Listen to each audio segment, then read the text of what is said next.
Welcome back बच्चों। पढ़ेगा भारत तभी आगे बढ़ेगा भारत। तो पार्ट 1 हमने करंट इलेक्ट्रिसिटी का ऑलरेडी पढ़ चुका है।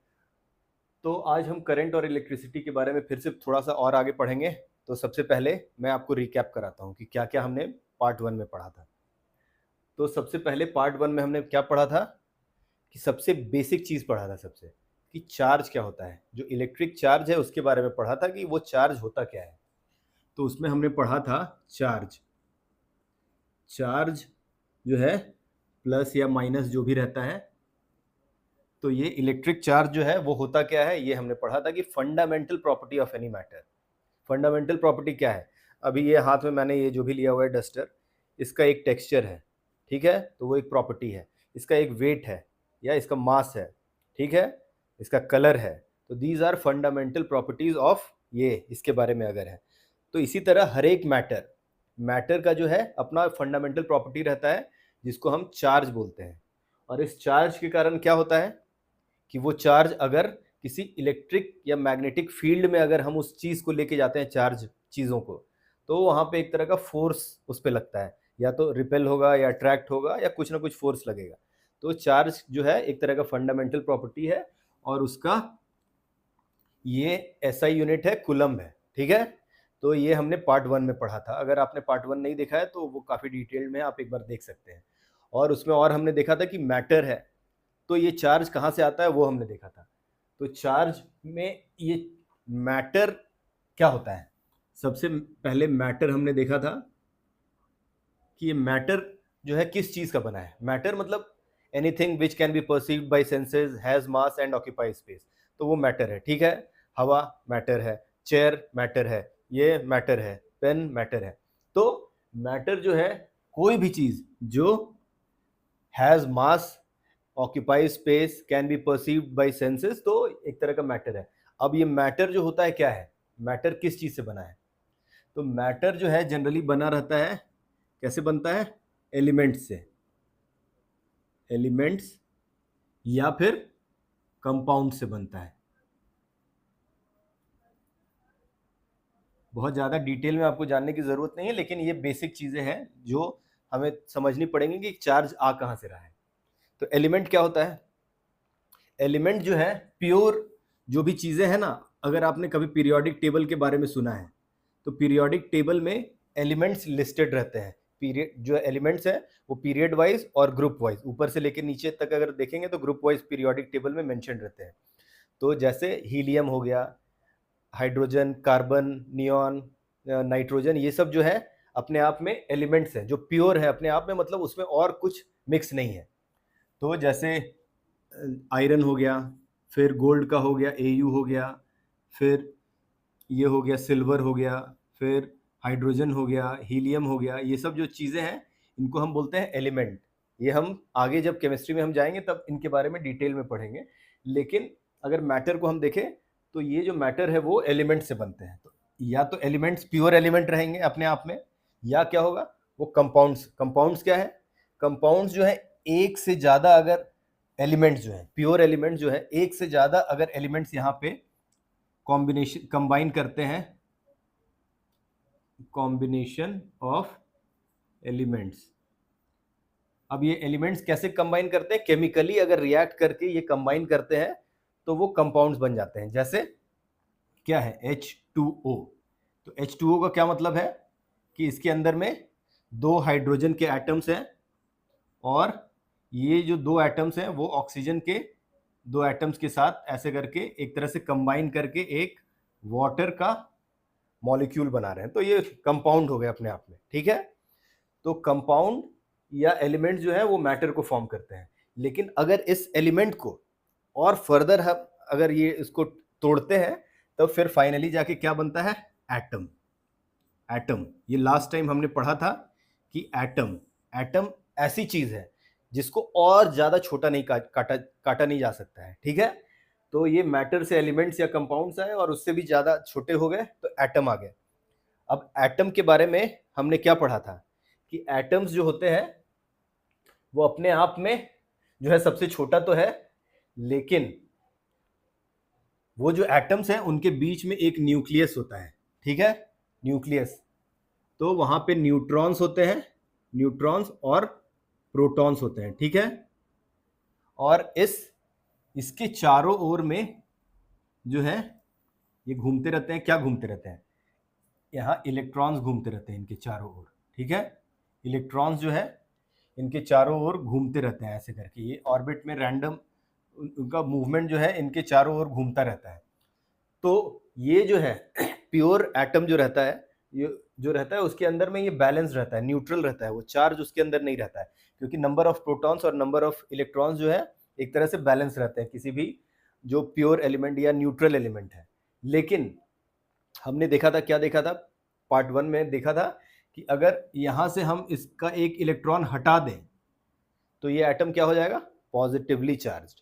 तो चार्ज जो है यहां से आ रहा है, एटम लेवल पे अगर हम जाके देखते हैं तब चार्ज को अच्छे से समझ सकते हैं कि अगर इलेक्ट्रॉन्स को हम हटाते हैं, हटा दिया तो पॉजिटिव चार्ज हो गया, और अगर एक एलिमेंट यहाँ पे इलेक्ट्रॉन जो है यहाँ पे दे दिया, एटम ने गेन कर लिया, तो क्या हो गया, नेगेटिव चार्ज हो गया, ठीक है। तो पॉजिटिव और नेगेटिव चार्ज जो है एटम लेवल पे ये आता है, यहां से आता है कि वो इलेक्ट्रॉन या तो गेन कर रहा है या जो है वो लूज कर रहा है, ठीक है। तो ये चीजें हमने पढ़ी थी, मोटा मोटी ये पढ़ी थी कि चार्ज और एटम्स क्या होते हैं और ये चार्ज आता कहां से है, ठीक है। अब ये तो समझ में आ गया। अभी उसमें हमने एक और चीज पढ़ा था, अब चार्ज के बारे में पढ़ा था, वो ये चार्ज हो गया स्टैटिक चार्ज, मतलब मूव नहीं कर रहा है अपने आप में। अगर कोई, जैसे आपने ये दरवाजा खोलने की कोशिश बहुत बार करते हैं तो झटका लग जाता है, तो वो वहाँ पे स्टैटिक चार्ज डेवलप हो जाता है। जो कपड़ा रहता है वहाँ पे कुछ अलग चार्ज रहता है, और वहाँ पे मतलब ये जो रगड़ने के कारण यहाँ से जो है कपड़े से सारे इलेक्ट्रॉन्स अगर मूव कर जाए तो हमारा बॉडी जो है वो पॉजिटिवली चार्ज हो जाएगा। और अगर जाके उसको, अगर हमने पकड़ा किसी मेटल ऑब्जेक्ट को, तो जैसे है वो न्यूट्रल होने की कोशिश करता है। चार्ज जो है अपने आप में हमेशा चाहता है कि बैलेंस हो जाए, पॉजिटिव और नेगेटिव जो है आपस में कंबाइन करके न्यूट्रल होने की कोशिश करते हैं, तो जिसके कारण अगर ये तेजी से होता है तो डिस्चार्ज हो जाता है, मतलब इलेक्ट्रिक डिस्चार्ज होता है। जैसा कि हम क्या देखते हैं कि जब आकाश में जब बिजली कड़कती है तो वहाँ पे भी सेम फिनोमिना, जो इलेक्ट्रिक चार्ज का जो फिनोमिना है वही वहाँ पे भी हम देखते हैं, क्योंकि बादलों में जो है रब करने के कारण या वहाँ पे एक तरह का इलेक्ट्रिक चार्ज डेवलप हो जाता है, और वो चार्ज जब बहुत ज़्यादा बढ़ जाता है और ग्राउंड अगर थोड़ा सा भी ये थोड़ा पास में है या ये है, तो वो ऊपर से इलेक्ट्रिक डिस्चार्ज जो है नीचे आने की कोशिश करता है, जहाँ पे हमें ग्राउंड पे भी इलेक्ट्रिक जो है इलेक्ट्रिक करंट, या अभी बिहार के अंदर में लगभग 80 लोग मर गए, वो जो है इलेक्ट्रिसिटी या जो है बिजली कड़कने या बिजली लगने से। या बादल में, आकाश में ऐसे भी जो चमकती रहती है बिजली, वो भी स्टैटिक चार्ज का ही एक रूप है, जो वहाँ पे आपस में डिस्चार्ज, जो पॉजिटिव और नेगेटिव जहाँ कंबाइन होते रहते हैं। अभी हमने इलेक्ट्रिक चार्ज के बारे में देख लिया, क्या है इलेक्ट्रिक चार्ज, स्टैटिक चार्ज के बारे में देखा, जो रुका हुआ चार्ज है, अपने अपने जगह रुका हुआ है, जब तक कोई और दूसरा चार्ज उसको आके न्यूट्रल करने की कोशिश नहीं करता है तो वो रुका हुआ है अपने आप में। अब हम इलेक्ट्रिक करंट के बारे में देखेंगे, जो हमारे चारों ओर जो बिजली के जितने भी उपकरण हैं या जितने भी डिवाइसेज हैं वो इलेक्ट्रिक करंट से चलते हैं। जो मोबाइल जिससे मैं रिकॉर्डिंग कर रहा हूँ ये भी इलेक्ट्रिक चार्ज से है, जो टीवी चल रहा है वो भी इलेक्ट्रिक चार्ज से है, इलेक्ट्रिक जो करंट है उसके अंदर भी है, इलेक्ट्रिक व्हीकल्स आ गए, सारे जगह इलेक्ट्रिक करंट का यूज हो रहा है, ओके। तो इलेक्ट्रिक करंट क्या होता है, तो सबसे पहले मैं केवीएस से बोलता हूँ कि एक थोड़ा हुला हुप दे दो, ओके। तो अब ये हुला हुप देख लीजिए, हुला हुप देख लिया। अभी हम एक वायर लेते हैं, एक वायर को अगर हम देखें, नॉर्मल वायर है, ये जो पतला वायर है उसको मैंने थोड़ा मैग्नीफाई करके थोड़ा सा आपको दिखाने के लिए ये बड़ा वायर कर दिया है, ओके। और इसको ऐसे ऐसे क्रॉस सेक्शन यहाँ, अभी ये क्या किया है हमने कि एक क्रॉस सेक्शन यहाँ पे इसका हम काट लेंगे ऐसे करके, ओके। तो हमने क्या किया कि एक तरह से इस तार को काट दिया है।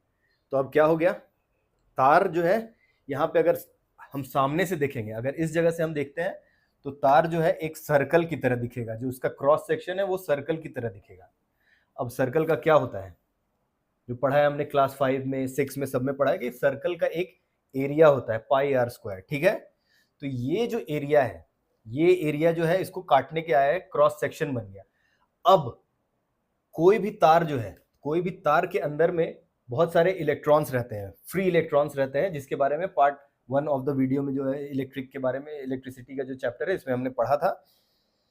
तो इसमें क्या हो रहा है कि अभी ये देखिए, ये है यहाँ पे नॉर्मल में, यहाँ पे इलेक्ट्रॉन्स, यहाँ पे बहुत सारे इलेक्ट्रॉन्स हैं इसके अंदर ऑलरेडी। ओके, इधर भी है, इधर भी है, इधर भी है, सब जगह है, इधर भी है, इधर भी है, ये सब जगह इलेक्ट्रॉन्स है, सब इलेक्ट्रॉन से कोई इधर मूव कर रहा है, कोई इधर मूव कर रहा है, कोई इधर जा रहा है, कोई इधर जा रहा है, कोई इधर जा रहा है, कोई इधर जा रहा है, कोई इधर जा रहा है।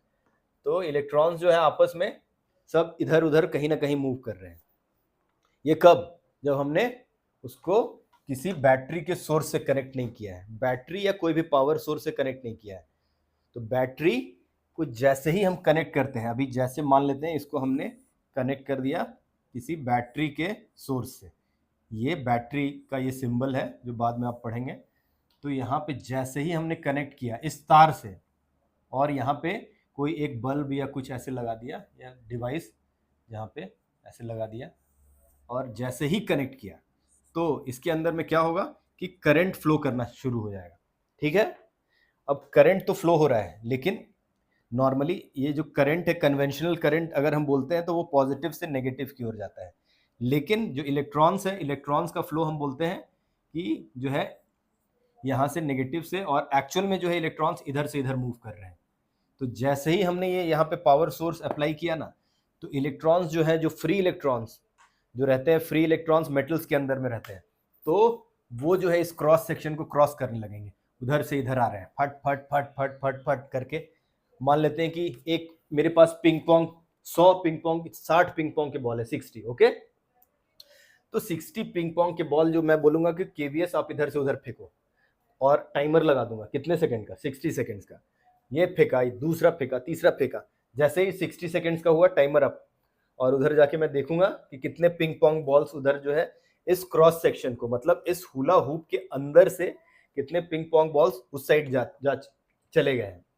तो फाइनली हमने काउंट किया कि 60 जो है सेकंड्स में 60 बॉल्स उस साइड चले गए। ओके, तो यानी अगर हम देखेंगे तो हुला हुप को है, अगर ये वायर का क्रॉस सेक्शन मानते हैं, और पिंग पोंग बॉल को अगर हम मानते हैं कि इलेक्ट्रॉन्स हैं जो इधर से उधर जो है जा रहे हैं। ठीक है, अब कैसे जा रहे हैं? ये बैटरी के सोर्स से। यहाँ हुला हुप के अंदर से कैसे फेंका केवीएस ने? अपने हाथ से फेंका। लेकिन ये जो फ्लो हुआ ना, यहाँ से जो ये फ्लो, कांस्टेंट फ्लो आ रहा है इलेक्ट्रॉन्स का इधर से उधर जो जा रहे हैं, इसको हम बोलते हैं इलेक्ट्रिक करंट। और एक सेकंड में, मतलब 60 सेकंड में 60 गए, तो एक सेकंड में कितना गया? अगर उसको हम डिवाइड, उसका रेट निकालते हैं, तो एक सेकंड में एक इलेक्ट्रॉन जा रहा है। तो जो करंट है that is rate of flow of electrons. ठीक है, जो क्रॉस सेक्शन के इस साइड से उस साइड जो जा रहा है उसको हम बोलते हैं कि करंट फ्लो कर रहा है। तो स्टैटिक था, वहां पे जो इलेक्ट्रॉन्स जो है वो रुके हुए थे, लेकिन यहाँ पे करंट जब हम बोलते हैं तो इलेक्ट्रॉन्स जो है वो क्रॉस सेक्शन एक वायर के अंदर से इधर से उधर जाने लग जाते हैं। वो फ्री इलेक्ट्रॉन्स रहते हैं। मेटल्स के अंदर में फ्री इलेक्ट्रॉन्स रहते हैं, नॉन मेटल्स या इंसुलेटर्स के अंदर में नहीं रहते हैं। वो हमने ये भी पार्ट 1 वाले वीडियो में देखा था। ओके, अब ये हो गया इलेक्ट्रिक करंट और ये जो है इलेक्ट्रिक चार्ज के बारे में जितना हमने देखा था। अब हम चलते हैं आगे वाले पोर्शन पे। इसके लिए मैं इधर दिखाता हूं। चलिए अब इलेक्ट्रिक करंट हो गया। ये सब जो जितना भी चीज़ है, जितनी भी चीज़ें मैंने पढ़ाई वो पार्ट 1 वाले वीडियो में काफ़ी अच्छे से है, तो आप उसको देख के आप समझ सकते हैं कि क्या क्या हुआ है। ओके, अभी अगर आपने ये भगवत गीता के बारे में सुना है कभी, या भगवत गीता में पढ़ा है, तो उसके अनुसार आत्मा न कभी पैदा होती है न मरती है। ठीक है, आत्मा जो है बस शरीर बदलती है, मतलब इधर से उधर जो है आत्मा एक शरीर को छोड़ के दूसरे शरीर में चली जाती है। तो इसको अगर हम यहाँ पे साइंस के टर्म्स में समझना चाहें तो यहाँ पे हम इसको देखिए, इसी जिस तरह से आत्मा के बारे में है उसी तरह हम ये देख सकते हैं कि law of conservation of energy है। ठीक है, ये क्या कहता है कि energy can neither be created not destroyed, but it can be transformed from one form to the other. ठीक है, तो इलेक्ट्रिसिटी जो है या एनर्जी जो है, कोई भी एनर्जी जो है वो ना ही हम क्रिएट कर सकते हैं ना ही डिस्ट्रॉय कर सकते हैं, वो एक फॉर्म से दूसरे फॉर्म में कन्वर्ट हो जाती है। जैसे ये पेन मैंने यहाँ पे रख दिया, मान लेते हैं ये, अभी मैं इसको उठा के यहाँ पे लेके आना चाह रहा हूँ। तो इसमें क्या किया मैंने कि इसको हाइट बढ़ने के कारण इसके अंदर एक एनर्जी डेवलप हो गया, पोटेंशियल एनर्जी। अगर मैं इसको गिराता हूँ इस पे, तो जैसे ही गिराया तो वो पोटेंशियल एनर्जी जो हमने इसको दिया था वो काइनेटिक एनर्जी में कन्वर्ट हो गया और ये नीचे गिर गया। ओके, अब पेन कहाँ गिर गया ये भी खोजना पड़ेगा मुझे। तो इसके बारे में हम क्यों बता रहे हैं, ये चीज जो है बहुत ही फंडामेंटल चीज है। Energy can neither be created not destroyed. तो ये हर जगह हमें यूज होगा, सिर्फ यहाँ पे करंट इलेक्ट्रिसिटी के अंदर में नहीं यूज होगा, लेकिन हर जगह यूज होगा। अभी यहाँ पे अगर मैं ऊपर दिखाओ, ये फैन है, तो फैन जो है अभी तो रुका हुआ है, तो फैन रुका हुआ है। अगर मैं यहाँ लाइट का स्विच इधर दिखाओ, ये ऑन किया यहाँ, ठीक है, ये फैन ऑन किया तो ये पंखा जो है ये घूमने लगा। क्यों हुआ? ठीक है, तो ये भी क्या हुआ, हमने इलेक्ट्रिक एनर्जी को क्या क्या किया, जो है इलेक्ट्रिक एनर्जी को फैन के रोटेशनल एनर्जी में कन्वर्ट कर दिया। ठीक है, इसी तरह जब हम लाइट जलाते हैं तो ये लाइट को जैसे ऑफ किया और ऑन किया तो इलेक्ट्रिसिटी जो है बल्ब के अंदर से फ्लो करने के बाद वो जो है इलेक्ट्रिकल एनर्जी जो है लाइट एनर्जी में कन्वर्ट हो गई। इसी तरह जब हम साइकिल चलाते हैं तो क्या होता है, तो साइकिल पे पैडल मारते हैं हम, तो हमारे बॉडी का जो फिजिकल एनर्जी जो है वो मैकेनिकल एनर्जी में कन्वर्ट होता है और रोटेशन फिर पहिए के अंदर वो रोटेशनल एनर्जी में बदल जाता है। तो एनर्जी हर जगह कहीं ना कहीं एक फॉर्म से दूसरे फॉर्म में बदलता चला जा रहा है। अगर हम गैस में जाते हैं, खाना बनाती है जहाँ पे मम्मा, वहाँ पे जैसे ही गैस ऑन करते हैं और उसके बाद उसमें खाना पकने लगता है तो वो क्या हो रहा है और गर्म हो जाता है, तो वहाँ पे जो गैस का एनर्जी है या जो फ्यूल है, या तो एलपीजी का हो गया या लकड़ी जलाया है या कुछ भी, तो वहाँ से वो फ्यूल एनर्जी जो है कन्वर्ट होके हीट एनर्जी में बदल रहा है, जिससे हम खाना खा पा रहे हैं। तो एनर्जी जो है एक फॉर्म से हमेशा दूसरे फॉर्म में कन्वर्ट हो जाता है। तो कहने का मतलब ये है कि इसी तरह इलेक्ट्रिक एनर्जी के बारे में जब हम बात कर रहे हैं तो इलेक्ट्रिक एनर्जी के भी बहुत अलग अलग सोर्सेज हैं। ऐसा नहीं है कि ये हम जो इलेक्ट्रिसिटी हमारे घरों में जो आ जा रही है, हमें तो लग रहा है कि बस एक ही जगह से है, लेकिन ये जब एनर्जी कंजर्वेशन का कॉन्सेप्ट है वो वहाँ से आता है कि या तो हम विंड एनर्जी से भी इलेक्ट्रिसिटी जनरेट कर सकते हैं, या सोलर जो है आजकल सोलर सेल्स काफ़ी चले हुए हैं वहाँ से जनरेट कर सकते हैं, न्यूक्लियर पावर से जनरेट कर सकते हैं, कोल जो है कोल से बहुत बड़ा ये है उससे जनरेट कर सकते हैं, हाइड्रो पावर है, बायोमास है, फॉसल फ्यूल है, जियोथर्मल है। सो बहुत सारे इलेक्ट्रिसिटी जनरेट करने के अलग अलग सोर्सेज हैं। कुछ है रिन्यूएबल सोर्सेज हैं और कुछ नॉन रिन्यूएबल सोर्सेज हैं, जो आप एसएसटी के बुक्स में पढ़ेंगे या साइंस में भी आगे जाके पढ़ सकते हैं। विंड हो गया, सोलर हो गया, या फिर हाइड्रो पावर हो गया, ये सब रिन्यूएबल एनर्जी है। बाकी जो कोल हो गया, फॉसिल फ्यूल हो गया, ये सब जो है एक तरह से नॉन रिन्यूएबल सोर्सेज है, क्योंकि ये धीरे धीरे ओवर लॉन्ग पीरियड में ये एग्जॉस्ट कर सकते हैं। लेकिन सोलर एनर्जी, विंड एनर्जी, ये सब जो है एक लंबे टाइम तक ये रह सकता है, उसको मतलब एग्जॉस्ट होना इतना आसान नहीं है, वो फिर से रिन्यू हो जाता है, वापस आ जाता है। ओके, ठीक है। यहाँ पे ये देखिए, ये तारों में हमारे पास इलेक्ट्रिसिटी ये बह यहाँ से फ्लो होके आ रही है, इलेक्ट्रिसिटी जो हम ऊपर में देखते हैं। तो अब ये हो गया सोर्सेज ऑफ इलेक्ट्रिकल एनर्जी, ठीक है। अभी हम थोड़ा सा इलेक्ट्रिसिटी के अंदर जाते हैं।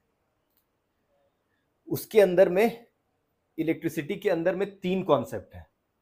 सबसे पहले है वोल्टेज है, करंट है और रेजिस्टेंस है। तो ये तीनों चीजें हमें जानना बहुत जरूरी है, ठीक है। तो वोल्टेज क्या होता है? वोल्टेज, आइए हम वहां पे देखते हैं कि ये वाला आप पहले ये एक बार अच्छे से आप देख लीजिए, ये सर्किट जो है या ये वाला देख लीजिए, इस पे फिर से हम वापस आएंगे। ओके, ठीक है। अभी हम देखते हैं कि बेसिक 3 चीजें हैं। सबसे पहले हम 3 चीजों के बारे में देखेंगे। तो करंट इलेक्ट्रिसिटी जब हम पढ़ते हैं तो कोई भी सर्किट है तो उसके अंदर में सबसे पहले हम देखते हैं वोल्टेज। वोल्टेज क्या होता है, ठीक है। हमेशा हम पढ़ते रहते हैं कि अरे वोल्टेज कम है, वोल्टेज ज्यादा है, तो एक ये चीज है। फिर उसके बाद होता है करंट। करंट अभी जो हमने देखा कि rate of flow of charge is called current. Rate of flow of charge या इलेक्ट्रॉन्स जो है दैट इज करंट। होता है कन्वेंशनल करंट, जो है वो always flows in opposite direction of जो है एक्चुअल जो है इलेक्ट्रॉन्स के फ्लो के। फिर हो गया तीसरा, हो गया रेजिस्टेंस। रेजिस्टेंस, ये तीन चीजें हैं, ठीक है। ये तीन चीजें जो है बहुत ज्यादा इंपॉर्टेंट है, और तीन चीजें जो है एक तरह से एक फॉर्मूला जो है V equals to I R, ये जो फॉर्मूला है इसको ओम्स लॉ बोलते हैं, ये इससे कनेक्टेड है। ये इसके बारे में हम बाद में देखेंगे, लेकिन सबसे पहले हम देखते हैं कि ये वोल्टेज क्या होता है। तो वोल्टेज क्या होता है, सबसे पहले हम देखते हैं कि वोल्टेज क्या है, ठीक है। तो वोल्टेज को जानने के लिए, जैसा कि हमने देखा कि ये जो है यहाँ पे इलेक्ट्रॉन्स है, यहाँ पे नॉर्मल, यहाँ इलेक्ट्रॉन्स है, इलेक्ट्रॉन्स है, लेकिन ये तो बैठे हुए हैं, इनको कोई मतलब नहीं है कि क्या हो रहा है दुनिया में। तो ये जो है इलेक्ट्रॉन्स जो है इनको पुश करने के लिए, यानी इधर से इधर जो है हिलाने के लिए एक प्रेशर या एक फोर्स लगाना पड़ता है कि ये जो है इस साइड से उस साइड जो है वायर के अंदर में फ्लो कर सके। करंट तभी फ्लो करेगा जब ये इलेक्ट्रॉन्स जो है अपनी जगह से मूव करके फ्लो करना शुरू कर दे। तो उसके लिए जो एक तरह का एनर्जी या एक तरह का जो फोर्स लगता है वो हम बैटरी से प्रोवाइड कर रहे हैं। यहाँ पे एक तरह से बैटरी से जो है हम प्रोवाइड कर रहे हैं, यहाँ पे प्रोवाइड कर रहे हैं इसका। अगर हम यहाँ पे, तो ये जो प्रेशर या फोर्स जो है वो होता है क्या बोलते हैं इसको, potential difference, electric potential difference उसको बोलते हैं, या हम वोल्टेज भी बोलते हैं उसको। तो वोल्टेज क्या है कि इलेक्ट्रॉन्स को जो फ्लो करने के लिए जो प्रेशर चाहिए वो जो है वोल्टेज जनरेट करता है, नहीं तो अपने आप में जो है ये इलेक्ट्रॉन्स फ्लो नहीं कर सकते हैं। तो ये हो गया वोल्टेज के बारे में, ठीक है। अब करंट क्या हो गया, ये ऑलरेडी हमने देखा कि रेट ऑफ फ्लो ऑफ जो है चार्ज, दैट इज करंट। इसके बाद क्या हुआ, रेजिस्टेंस। अब रेजिस्टेंस क्या हुआ, रेजिस्टेंस एक तरह से सड़क पे हम मान लेते हैं कि चल रहे हैं, तो वहां पे बहुत सारे उबड़ खाबड़ रास्ते रहते हैं। फ्रिक्शन के बारे में भी आप जानते होंगे कि फ्रिक्शन रहता है। नॉर्मल फ्रिक्शन क्या होता है, जो चीजों को आगे बढ़ने से रोकना चाहता है। तो इसी तरह करंट तो फ्लो होना चाह रहा है, लेकिन जब फ्लो होता है यहाँ पे, तो वहां पे कोई भी डिवाइस है, कोई भी बल्ब है, कोई भी फैन है, कुछ भी है, उसके अंदर में थोड़ा बहुत रेजिस्टेंस रहता है। मतलब वो करंट के फ्लो को अपोज करता है, वो रोकता है कि नहीं नहीं मैं तुम्हें आगे नहीं बढ़ने दूंगा आराम से। तो जो जितना मतलब ज्यादा रेजिस्टेंस कर रहा है वो करंट को उतना ज्यादा रोक रहा है, तो करंट उतना कम फ्लो करेगा। तो वोल्टेज क्या कर रहा है कि वो आगे बढ़ने में पुश कर रहा है। करंट क्या कर रहा है कि मैं आगे बढ़ूंगा, और रेजिस्टेंस क्या बोल रहा है कि मैं तुम्हें करंट को बढ़ने नहीं दूंगा। तो इसको हम एक तरह से डायग्राम के हिसाब से एक बार पढ़ते हैं। तो इसके लिए हम अपने उधर जाते हैं, ठीक है। तो वोल्टेज और ये करंट और रेजिस्टेंस को हम थोड़ा एक वाटर जो है उसके मॉडल पे देखते हैं। तो पानी का एक पाइप ले लेते हैं और वो पानी की टंकी से मान लेते हैं कि कनेक्टेड है। तो पानी की टंकी में, अगर घरों में भी हमने देखा है कि पानी की टंकियां जो है वो हम कहाँ रखते हैं, छत के ऊपर रखते हैं। अगर नीचे की टंकी में पानी है तो उससे घर में पानी सप्लाई नहीं हो सकता है। तो उस पानी को हम क्या करते हैं, पंप की मदद से या प्रेशर की मदद से ऊपर चढ़ा देते हैं, ऊपर वाली टंकी पे। तो ऊपर चढ़ाया, उसके बाद वो जो है ग्रेविटी की मदद से ये जो है इसको एक पोटेंशियल ये जो है इसको पोटेंशियल गेन कर लिया इसने, ठीक है। तो पोटेंशियल एनर्जी गेन कर लिया और यहाँ पे इसका एनर्जी बढ़ गया, तो ये ग्रेविटी के कारण ये पानी नीचे आके पानी में फ्लो करने लग गया। तो ये जो वोल्टेज जो है, जितना ये पानी का लेवल है अगर हाई रहेगा तो करंट जो है उतनी तेजी से फ्लो करेगा, ठीक है। अब ये करंट जो फ्लो कर रहा है उसको रास्ते में अगर पाइप को हमने ऐसे करके दबा दिया हाथ से थोड़ा सा, तो क्या होगा कि पानी जो है कम फ्लो करेगा, इस एरिया से जो है पानी कम फ्लो करेगा। यहाँ पे जहाँ पे दबाया है वहां से करंट, पानी कम फ्लो करेगा, या करंट अगर हम एक्चुअल में देखेंगे तो वहां से कम फ्लो करेगा। तो जितना ज्यादा पतला रहेगा पाइप उतना जो पानी कम फ्लो करेगा। इसी को अगर हम ट्रांसलेट करते हैं यहाँ पे पंप पे, तो पंप है, मान लेते हैं कि पंप से हमने ये प्रेशर अप्लाई कर रहे हैं। तो प्रेशर क्या है, एक तरह का वोल्टेज है, उससे पानी यहाँ से फ्लो कर रहा है। और यहाँ पे सैंड के पार्टिकल्स मान लेते हैं कि रखे हुए हैं बहुत सारे, तो सैंड के पार्टिकल्स जो है रेजिस्टेंस का काम कर रहे हैं। अगर हम करंट इलेक्ट्रिसिटी के टर्म्स में ये करते हैं तो वोल्टेज कौन प्रोवाइड कर रहा है, बैटरी। बैटरी क्या प्रोवाइड कर रहा है, वोल्टेज, जो इलेक्ट्रॉन्स को पुश कर रहा है कि तुम सर्किट के अंदर में इधर से उधर मूव करना शुरू करो, ठीक है। तो उसके अंदर जैसे ही मूव करना शुरू करते हैं इलेक्ट्रॉन, तो करंट फ्लो करने लग जाता है, और वो करंट फ्लो करके कहाँ जाता है, जो हमारे इलेक्ट्रिकल डिवाइसेस हैं, जैसे लाइट बल्ब है। तो कोई भी डिवाइस कब काम करता है, जब कोई भी डिवाइस के अंदर से इलेक्ट्रॉन्स फ्लो करते हैं किसी भी डायरेक्शन में, या तो इधर से इधर गया या इधर से इधर आया, तो जैसे वो डिवाइस के अंदर जाते हैं तो कुछ ना कुछ वो जो उनका जो एनर्जी है वो किसी और फॉर्म में कन्वर्ट हो जाता है। जैसे यहाँ से इधर गया तो हो सकता है अगर लाइट बल्ब लगा है तो वो लाइट की एनर्जी में कन्वर्ट हो गया, अगर फैन है तो रोटेशनल एनर्जी में कन्वर्ट हो गया। इसी तरह कुछ अगर हमारे पास आयरन जो हम प्रेस करते हैं, कपड़े जिससे करते हैं, तो अगर उसमें किया तो वो क्या हो रहा है, हीट एनर्जी में कन्वर्ट हो रहा है। ठीक है, तो इलेक्ट्रिकल एनर्जी जो है रेजिस्टेंस के कारण या जो है उसके बहुत सारे डिवाइसेस जो हैं वो अलग अलग चीज़ों में वो कन्वर्ट हो जाता है। इलेक्ट्रिकल एनर्जी जो है हमने पढ़ा है कि एक फॉर्म से दूसरे फॉर्म में जो इलेक्ट्रिसिटी या कोई भी एनर्जी कन्वर्ट होता है। तो लाइट बल्ब के अंदर में बल्ब जो ये जो करंट या इलेक्ट्रिकल एनर्जी जो कन्वर्ट हो जा रहा है लाइट एनर्जी में, या फिर अगर पुराने वाले बल्ब थे वहाँ हीट एनर्जी भी निकलता था, तो हीट एनर्जी, लाइट एनर्जी, ये सब में कन्वर्ट हो जा रहा है।